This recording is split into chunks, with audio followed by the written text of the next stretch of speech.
Алло, Саш, здорово, ты где? Привет. Да я в Камбодже отдыхаю. Нормально, тут все.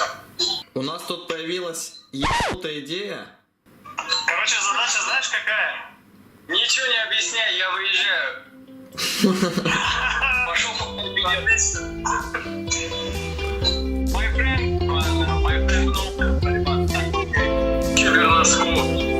Чтобы везде грязь, чтобы везде хамили на меня, чтобы я пришел хлеб покупать. Меня позвали, как бы так соскучился, поэтому...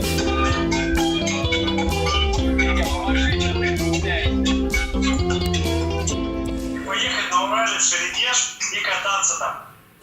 Ага, только Саши-то уже нету. Он уже скончался.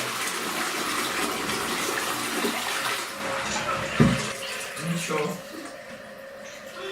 Как?